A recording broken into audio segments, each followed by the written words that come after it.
Hi, my name is Mike. I'm one of the pastors here at Kings Harbor, and thank you so much for utilizing this resource.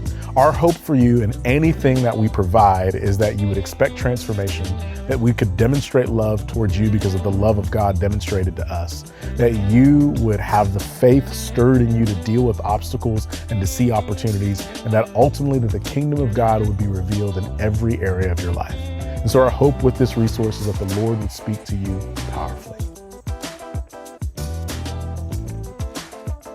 If you have a Bible, go to Luke chapter 24. That's where we're going to be. But as you turn there, let me say a couple of things. One, if you are a guest with us, thank you so much for being with us. I recognize that while Easter is an exciting moment for us, it might be a more complicated moment for you. There are more people in the room than normal, less parking spots, all of the things that are attention. And so thank you for enduring that and being here. And I want to ask one more thing of you. I know we've already asked a lot, but one more thing that I want to ask of you. I'd love for you to let us know that you are here. And so if you do us a favor, you could find one of these purple and pink cards that say welcome on them. We call them our Connect cards. This is just has some basic information, your name, your email, your phone number, and then you could share with us a prayer request or something that you want to know, and we'd love to follow up with you in that. And then I'll add one thing.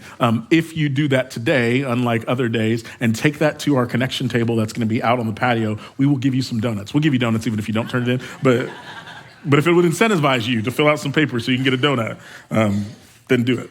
Let me also say this. If you're over in our overflow, thank you so much for being with us. Thank you for worshiping with us and being a part of this experience, even though you're a room away from where everything's happening. Thank you for being there. I know some of you made that decision just to serve others, and so I appreciate that. As you turn your Bible to Luke chapter 24, let me also say this. Especially if you're a guest, you may not know what you're in for, right? Like, it's Easter Sunday, everybody's geeked up, the music's louder, we're trying to bribe you with donuts. I'm wearing a suit, and so if you go here, you're like, I didn't even know you owned a suit, right? Like, so like there's a lot going on. And so I just want to tell you what to expect as you enter into this environment. We've already sang together and focused on what Jesus has done and celebrating that. And what we're going to do is we're going to look at the historic moment when Jesus rose from the grave, and we're going to talk about what they experienced and apply that to ourselves. And then we're going to sing together, and then I want to invite you into some opportunities where you can make that practical and real. So fair enough, no magic tricks, nothing crazy. I might make some jokes. We'll see what happens.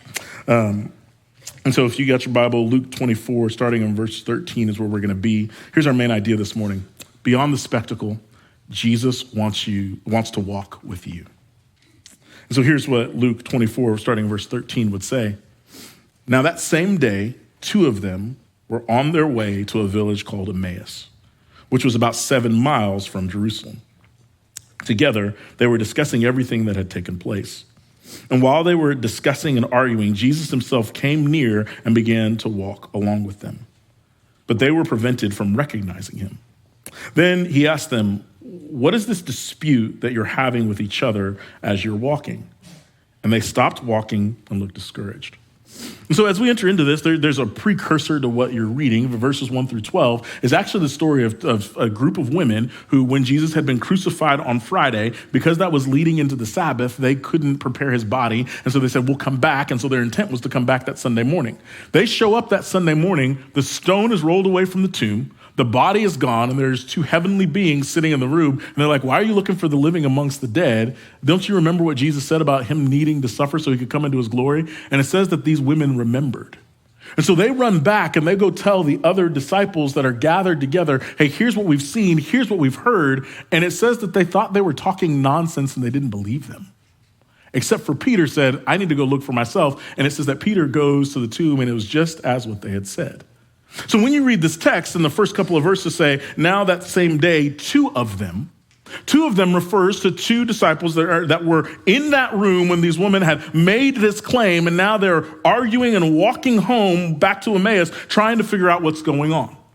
They're trying to deal with the doubt that they have of this doesn't seem to be playing out the way that we thought it was going to play out, and Jesus doesn't seem to be where we thought he was going to be. In fact, we'll see in a few verses that they're not only just having doubts, but they're full of discouragement. And then the text says a line that I could stop here and it would be more than enough this morning. It says that Jesus came near and walked with them. Now, that's functional, right? Like to walk with them, he has to be near them. Otherwise, he's a stalker and that's creepy. But like for Jesus to be walking with them, he has to be near to them. But I don't think that Luke is just telling us his proximity. I think Luke is actually trying to do something theological here. I think he's trying to make it plain for all of us that something's happening in this moment, that these two guys that are full of doubt and discouragement, that are walking unbelieving about what's going on and disappointed that Jesus didn't accomplish what they thought he was going to accomplish, that Jesus is not avoiding them, but Jesus comes near and walks with people like that. And so can I just say to you this morning that if you need to know what qualifies you to walk near Jesus, it's not because you got dressed up in pastels and look good this morning. It's not because you knew all the songs, even the old ones that we haven't sung in a long time. And you're like, man, I know because he lives. That's not what qualifies you to walk with Jesus. But instead that Jesus is walking with people that we would think he would avoid, people who are doubting his power and his resurrection and disappointed and discouraged at what he's doing. And yet Jesus is willing to come near and walk with them. And so this is a little sketchy in church, but I'm going to go ahead and quote it. Kanye West said it. I'll say it again. Jesus walks with us. Elders in the room, is that okay? Can I get a word? It's too late, I already said it. But then the text says, but they were prevented from recognizing him. Now here's the reality. You have an advantage over these two disciples because you can just scroll down the page and see how the story ends. You can turn your page and see how the story ends. And so you actually know more than what they know. And what that actually creates in you is a level of arrogance, because when I read this, I'm like, come on, y'all. You walk with Jesus for 3 years and you don't recognize his voice? You walk with Jesus for 3 years, and apparently he's in close proximity enough that you can look over at him and you can't tell, oh, that looks like my boy Jesus. So there's an arrogance in us, but what I want to point to is that there's this reality that when unexpected, grievous, heartbreaking things happen, some of the things that we used to be certain about, we start asking questions about. Some of the things that we thought we knew and that we thought we were confident in, all of a sudden we don't trust those things the way that we used to because something punched us in the gut and took the ground out from under us. And so these guys are walking thinking, how could this possibly happen to our hero and our savior? And they are not recognizing him. And I would dare say that if you've walked through some hard things, that maybe you're not recognizing him either. One of the other gospel writers says that Mary, when she runs to the tomb and she doesn't see his body, she asks the question, where is he? And some of you, with what you're dealing with and what you're going through, I know that we said that we're moving from Good Friday to Easter Sunday, but for some of you, life ain't letting you turn that page. And some of you are asking the same question, Jesus, I don't recognize you in this and I can't locate you in this. Where are you right now? And I love that the gospel gives us space to ask some very real questions. And so I just said it this way. If you find yourself doubting and discouraged, Jesus wants to come near and walk with you. The narrative would go on. Jesus asked them a question, and you have to know that Jesus never asks a question because he's uninformed, but because those questions expose and that cause us to examine our hearts. So he said, what are you guys talking about? And then one named Cleopas answered him, are you the only visitor in Jerusalem who doesn't know the things that happened in these days? Are you the only one that ain't checked your social media this week? Are you the only one who hadn't watched the news? Are you the only one that's been living under a rock and you haven't gone to Vaughn's and heard all the chatter about what happened with you? You don't know what's going on? And so they said to him, the things concerning Jesus of Nazareth, who is a prophet, powerful in action and speech before God and all people, and how our chief priests and leaders handed him over to be sentenced to death, and they crucified him. But we were hoping that he was the one who was about to redeem Israel. Besides all this, it's the third day since these things happened. Moreover, some women from our group astounded us. They arrived early at the tomb, and when they didn't see his body, they came and reported that they had seen a vision of angels who said he was alive. Some of these who were with us went to the tomb and found it just as the women had said, but they didn't see him. And so this is important because as you're now hearing in their own voice some of what we already knew, but there's something important about the way they answer that question, these things. Jesus said, what are the things that you guys are talking about? And they're like, do you not know what's going on? Do you not know about who Jesus was, the way that he had this authority and power and the way that he spoke and the things that he did, like the energy around that, the power around that, things were building. And when we looked at him, we thought, man, he's going to be the one that redeems Israel. And then do you not know the events, the spectacle of what happened, the gross trauma that happened, that he was turned over by our chief priest, that he was crucified, that he died? And then do you not know about the craziness that's going on, that the ladies can't find him and that there's no body in the tomb? Do you not know? Have you not seen any of this going on? Have you not checked the headlines, bro? And it's interesting to me because the tension is not, man, we walked with him for 3 years and heard him talking about the scriptures, and this feels like it's fulfilling the scriptures, but it's surprising us at how it's happening. They're not pointing to any theology. They're pointing to these highlight events that grabbed their attention, and now that it's quiet and there's nothing going on, they don't know what to do. I think that's important because I think it actually is a diagnosis not just of them in their moment, but it's actually a diagnosis of us in our moment. There's an author named Christopher Watkin. He wrote a book called A Biblical Critical Theory, and he shares this idea about being a culture or a society of the spectacle. I'm going to read to you a little bit of what Watkin says, and then I'm going to quote a French author that he is quoting. And so if you ever just woke up this morning and said, he is risen, and I want to read French anti-political literature, this is your moment.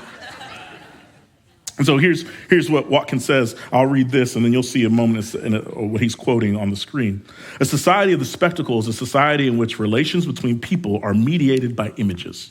In other words, we don't engage with life directly, but live through a series of representations, the most obvious and prevalent ones being the images of mass media.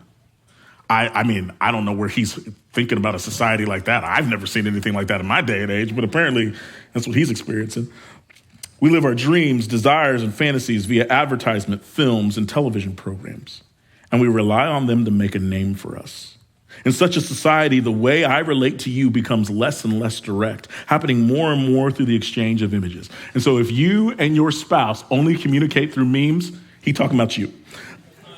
And because images can be sold to us by corporations, then we as society, the society of spectacle, have now moved from just seeing images to now we worship them according to the rights of religious products. So here's what he's saying, that the way that we see the world and even the things that we aspire to and give our hearts over to are now mediated by these illustrations, these images, these vain ideas. And then he quotes Guy Debord, this French writer from 1967. In societies dominated by modern conditions of production, life is presented as an immense accumulation of spectacles. How do I get that vacation? How do I get that job? How do I be part of that event? How do I deal with the FOMO of everybody else is doing the thing and I don't get to do the thing? The spectacle is the bad dream of a modern society in chains and ultimately expresses nothing more than its wish for sleep. The spectacle is the guardian of that sleep. The images that we've bought into about the way that the world should be, that my vacation should look like this because my buddy posted a vacation like this, that my kids should be getting the same grade as their kids because they've got an honor society sticker on the back of their car. Those curated images of the way that we live, that they have shaped the way that we think and actually drive us into a place of worship, and it's lulled us to sleep. That feels heady and maybe a little heavy. And so let me give you an illustration from my life. There are different eras of people, and different eras of people are defined by different ideologies. And so there's people who are children of the Enlightenment or children of postmodernism. I'm a child of Saved by the Bell. And so Saved by the Bell, the original was awesome. Saved by the Bell, the college years, only has one season for a reason. But Saved by the Bell, the college years, they go to Cal U, they're in college, and they only take one class that they ever show, and that's anthropology. And anthropology is awesome. Professor Lasky is awesome. He gives all these excitements about how the genders relate to each other. And so if you're a dude trying to figure out how to get a girl, you want to be in Professor Lasky's class. He's pretty awesome, enough that Kelly Kapowski wants to date him. Like, this is awesome. So my first year at the University of Oklahoma, I enroll in anthropology. You know what we didn't learn in anthropology? How to relate to the opposite gender. In fact, they didn't talk about girls in that class because no girls took that class. We learned about Cro-Magnons and Homo sapiens and Homo sapiens sapiens, and it was awful. And I was disappointed because my curated image of college was, I'm gonna get a girl because I took anthropology. It did not, well, I should have thought through that. Like, who gets a girl because of anthropology? But I thought. Because the curated image led me to believe that the world operated a certain way. And these two men are walking heartbroken because the curated image of Jesus being powerful in word and deed led them to believe that because of the image of how empires worked, that he was not going to suffer, but caused their enemies to suffer. And somehow that didn't work out. And now they're discouraged and disappointed and looking at him like, what's wrong with you, bro? How come you don't know what we know? And then the narrative would continue. He said to them, how foolish you are. How slow to believe all that the prophets have spoken. Just in case you don't know, this is a rebuke. And so if your boss walks into your office and says, how foolish are you? You're not getting a promotion after that statement. Very clear. Wasn't it necessary for the Messiah, hear the Messiah as the anointed one of God to make the world right, to suffer these things and enter into his glory? Then beginning with Moses and all the prophets, he interpreted for them the things concerning himself and all the scriptures. So I talked about our arrogance reading the text. Here's my arrogance. Who off the top of their dome for 7 miles can talk to you about the entire Old Testament and apply it to themselves? Come on, y'all. That was Jesus. They came near the village where they were going, and he gave the impression that he was going further. But they urged him, stay with us, because it's almost evening, and now the day is almost over. So he went in to stay with them. And so I think it's important that you see what's happening here, because what Jesus seems to be doing is taking the scriptures, which they say they believe, and linking it to what they've experienced and saying there's something that's in conflict here. In fact, the Bible does this often because there tends to be this conflict between what we believe and what we see. Because what they believed in their hearts was that God was going to send someone to make the world right. What they believed was what the prophet said about there's going to be this suffering servant that was going to be the one to do that on the behalf of God's people. They believed that, but what they saw didn't cause them to anchor in what they believed. It caused them to desire something else because they'd been influenced by the spectacle. It's not just their problem, it may also be our challenge that oftentimes spiritual blindness is not because of our inability to see, but our inability to hold on to what we believe. And then this odd thing happens. If I were hanging out with you and mid-conversation I looked at you and said, how foolish are you and slow to believe? You would be like, Mike, you want to come over for dinner? You'd be like, I'm moving to a new church. How dare you? And so it's wild to me that Jesus has just rebuked them. And let's be real, because part of following Jesus is not just the endorphin rush of he did amazing things for you, but it's also the lordship of Jesus to point to things that are broken in you. And he's been disciplining them. And then they have this grace to embrace the discipline that he's giving them. Most of us would shrink back from that. Most of us don't want to talk about it. In fact, me saying the word discipline out loud, some of you are like, you getting wild right now. It's Easter. Don't mess this up for me. I've invited my family. But what we would often try to avoid, God is giving them the grace to lean into. I wrote it this way: grace gives us the courage to stay when everything in us wants to run. When Jesus, who suffered because of our sin, then says, I didn't just do this so that way you could get off scot-free and not deal with it, but I've forgiven you, but I'm also changing you. But that means that we got to work through some of these things. Grace gives you the courage to stay and walk through that process instead of run, because that could be easier. And then here's how the text ends. It was as he reclined at the table with them that he took the bread, blessed it, and broke it, and gave it to them.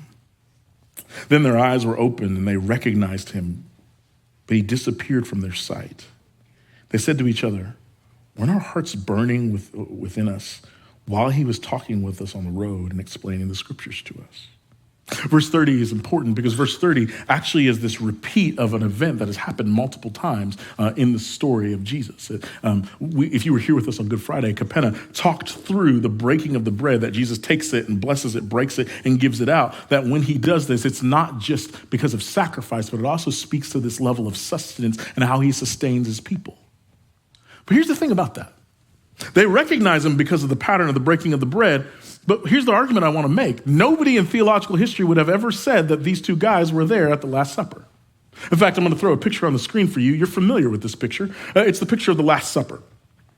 You may not know church, but you certainly have probably seen this in a museum or a history book, or your grandmama got a Bible and that's the cover of the Bible. Like, you've seen it somewhere. And here's what I'm gonna tell you. Cleopas and the dude who couldn't get his name in the text are not among the 12 people that are in this picture beside Jesus. So they weren't there when it happened. Feeding of the 5,000, Jesus is amongst 5,000 people, not counting the women and children, so who knows what the total number was. And certainly the 12 disciples who were in that picture were near Jesus as he was breaking the bread and passing it out. But certainly nobody else, even if those guys were in that crowd, were close enough to understand the pattern of what he was doing. And so why is this the thing that grabs their attention? Let me say it this way. Wouldn't it have been easier if they seen the resurrection? Like, we don't know how the resurrection happens. We don't know if the stone rolls away and then Jesus wakes up, or Jesus is awake while the stone's rolling away. We don't know any details other than they showed up and Jesus wasn't there. But wouldn't it have been easier if the ladies show up and all of a sudden the rock starts moving and light starts shining out? Jesus is folding his clothes. I don't know why he folds his clothes. Jesus is folding his clothes. It's like, oh, we saw it. But that would have been another spectacle that would have caused them to just wait for another huge moment to be excited about. But instead, Jesus gives them something that feels mundane and common. In fact, what I would dare argue is that if they weren't there at the Last Supper, and we know that they weren't, and they weren't close enough during the feeding of the 5,000, then they recognized something that Jesus didn't just do at big events, but maybe something that Jesus just did all the time. Here's what we know about Jesus, that Jesus often got in trouble because he was eating with people that people didn't think he should be eating with. And I imagine they watched him with tax collectors and sinners, him breaking bread and doing this pattern, and him seeing them like, oh, this is what Jesus does when he's building a relationship with people that other people would avoid. And now they get to enter into Jesus doing the same thing with them. Maybe to continue to quote Watkin says, the problem with a society of spectacle is that they need a counter spectacle, something that turns the way that they think about the world on its head, something that's not sensational, but something that's real and direct and common. And I'll tell you that there's nothing more common and real and direct than dinner at grandmama's house on Sunday. Maybe you didn't grow up in a culture where you had dinner at I know some of us are going to go to brunch and run through somewhere, a restaurant, pay somebody to food. But there's something different about when you went to grandmama's house on Sunday for Sunday meal. It was different. I was a part of a church planting cohort, and we were sitting at this really nice restaurant as we were finishing our time together, and we all had to talk about if our church was going to be like a meal, what would our meal be like? And one of the guys that was part of the cohort, he was getting ready to plant a church in Mexico. And he was like, mine would be like fine Oaxacan food. And he started talking about the beauty and the flavors of Oaxacan food. And I'm like, I actually don't want this meal anymore because of the way you're describing that. Another dude was out from the DC area. And so he would start describing what it was like food was like in DC. And he's like, my meal is going to be like the food in DC. There's a guy who's out here from LA, and he was talking about street tacos and the power of street tacos and how beautiful that was. And so they got to me and they're like, what would your meal be like? And I was like, my meal would be like Sunday afternoon at grandmama's house. Because Sunday afternoon at grandmama's house, forget your buffets and all you can eat. Grandmama wasn't working on all you can eat. Grandmama was working on more than you could eat and sends you home with, she had her own to-go containers that she stole from somewhere else. Grandmama's house, there was always enough for everybody, and it didn't matter who you dragged in and where they came from, that there was going to be a spot for them, that there was a plate for them, that there was a place setting, that regardless of whether that you knew them or whether you found them off the side of the street, that there was going to be a place for them to enter in and sit at the table and belong and feel like they were a member of the family. I know it's just kind of this kind of small colloquial family thing that you sit at, but there's something powerful about being safe at a table where you can sit down and regardless of what you bring to the table, there's a place for you, that there's a safety for you, that there's sustenance for you, that there's something being provided for you. And I just have to think that there's something about going to Big Mama's house that Jesus is trying to display. So going to Big Jesus's house and getting some food and seeing him break bread and saying that I'm making a place for you, but not just the fact that he's willing to have a meal with discouraged doubters, but also something powerful about the fact that this means something, that something was taken and blessed and broken and then used. And I don't think this is just what happens with the bread. I actually think this is what happens with Jesus himself. Jesus, the eternal Son of God that was sitting next to God as the world was being created by him and through him and for him. And he was taken out of heaven and put into a human body. And when he comes down, all of a sudden he's being blessed. The angels are singing the blessings about him. He gets baptized and the heavens open up and speak the blessing about him. And the way that we like life is we like to go rags to riches. We like to go from sleeping on a mat to owning a Fortune 500 company. We like to go struggling, living in our mama's basement to having a hit album, but we don't want to go the other way. Nobody wants the hit album or the big business, and all of a sudden they go broke. And yet, this is the story of Jesus. Blessed of God, favored of men, having power and authority. And then we talked about this, that back looking at Good Friday, that all of a sudden he is treated like a criminal, beaten, humiliated, crucified, and left for dead. But not because God's plan had gone off the rails, but because God was performing what he proclaimed he was going to do. He was showing that he was going to distribute the person of Jesus to the world through the Spirit so that we might have him and know him, that he was taken and he was blessed and he was broken, and now he's being given out that the world might have him. So I wrote it this way. The resurrection of Jesus awakens what's been lulled to sleep in us. It is the counter spectacle that wakes us up from all the fake images that have caused us to be in dreamland. So what do we do with that? Beyond the spectacle, Jesus wants to walk with you. I just want to leave you with two thoughts. I'll be brief. Here's the first. What does it even mean to walk with Jesus? The best way I can illustrate that for you. A few years ago, I got to speak at a camp up at Hume, SoCal. I ended up getting elevation sickness. And because I got elevation sickness, when I came back down, I didn't have I would try and go to sleep at night, but halfway through the night, I would wake up gasping for air and couldn't go back to sleep for the rest of the night. And that was going on for weeks. And so finally I go to a doctor. They're like, hey, we want to check out your heart, make sure that nothing crazy is going on with your heart. And so I have to go, and they're doing the EKG thing, and they give you the gown that's either a backless gown because you put it on that way, or maybe it's a frontless gown. I really don't know how the gown works. And so they put all the nodes on me, and they do the reading, and they're like, your heart seems like it's okay, but we want to do a stress test, but we need to ask you some questions. So one of the questions they asked me was, can you walk 4 miles at a normal pace without stopping? Now, I don't know how you feel about medical professionals, but I feel like like when they ask me questions like that, I'm not meeting some kind of standard. So my impulse is to lie. But I'm like, but what if I say, yeah, then she puts me on a treadmill and makes me do it? So I don't know if I can walk 4 miles without stopping. And I was like, my answer was, I don't know, is somebody chasing me? And she says, no. Normal pace, normal circumstances, can you walk 4 miles without stopping? And I think there's something important about the reality of normal pace, normal circumstances, Jesus being involved in your life. Not in the crisis where you're running from something, or not when you feel at peak condition, but on your normal everyday and your normal everyday activities. Is Jesus near to you? Are you walking with him? And then here's the second thing that I want to leave you with. I just want you to know that there's seats for you at Big Mama's house around the table. I said it before, but I'll say it again. Wouldn't it have been easier to convince people of the resurrection if we had it on video? Or like Paul talks about in 1 Corinthians 15 that Jesus spends time seeing 500 people. Like, I don't care how much you like me or how funny you think I am. You know what would be a better Easter sermon? If I interviewed Jesus. Y'all would be like, yeah, I'll follow that. But Jesus doesn't do that. He takes people who've experienced him and invites them to have other people experience him. Here's how we say it commonly here at Kings Harbor. Change people, change the world.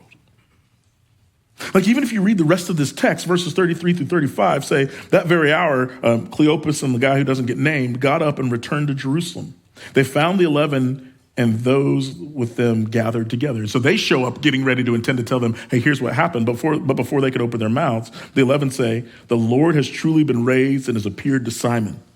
Then they began to describe what had happened on the road and how he was made known to them in the breaking of the bread. And so these two sets of people who were disappointed and discouraged come together, and they're both sharing, this is what Jesus has done. They've been changed, and now they seek to change other people. And I just think that's actually true for you also. So I want to invite you into that. To sit at a seat, at a table with a bunch of people who've been changed by Jesus, that are continuing to be changed by him and changing the world around us. As the worship team comes back, here's what I want to invite you to do. We're going to begin to sing. And that's not just because we like music, and we do, but there's also something about moving things from your head to your heart when you begin to sing them. That this awesome God, who certainly is Lord over the spectacle, who is mighty and powerful, is also the God that is intimate and generous and selfless and comes near to us. And I want to invite you to lean into that there's this God who wants to walk near to you in the midst of your discouragement and your disappointment and your doubt. And at the same time, for those of you that know him, that there's this God who says, you are my plan for people seeing the power of the resurrection. You are my counter spectacle.